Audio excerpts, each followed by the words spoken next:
Alors, les premiers camions vont décharger à partir de 22-23 heures à la marée. Ça vient en direct de toutes les criées de France et parfois de plus loin sur certaines espèces de poissons. Et puis, les grossistes vont déballer, installer les carreaux.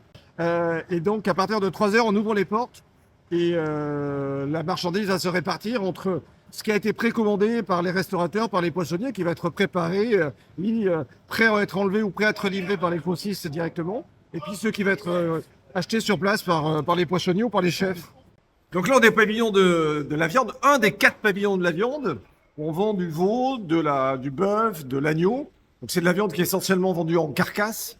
Ici aussi, on est sur 300-400 tonnes de viande qui rentre tous les jours et qui repart tous les matins. Les bouchers viennent se servir. Les filières, alors effectivement, bon, on a du très beau veau en France. En fait, des vaches d'élevage, les veaux sont souvent destinés à l'export et sont engraissés en Italie, puisque une vache d'élevage, elle doit véler une fois par an pour pouvoir produire du lait. Le producteur de lait, il va évidemment pas élever le veau et ça part en Italie. On a quand même des filières d'élevage de veau en France qui sont intéressantes.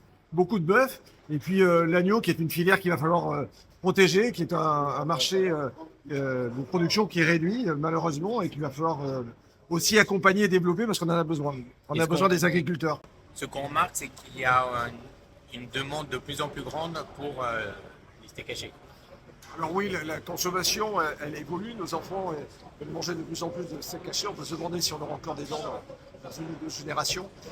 Mais heureusement qu'il y a encore des restaurateurs, des chefs, des bouchers qui savent travailler la viande, qui savent nous proposer de beaux morceaux. Et puis, il faut apprendre à travailler tous les morceaux d'un bœuf, parce qu'on ne peut pas travailler que le filet, que le faux filet, que le sec. On peut apprendre à peser des viandes, à les cuisiner différemment. Et donc, il faut apprendre à cuisiner les avants, les arrières, à faire des pot au feu, à cuisiner de différentes façons, parce que tous les morceaux sont bons. Il faut juste savoir comment les mettre en valeur, comment les cuisiner pour pouvoir se faire plaisir.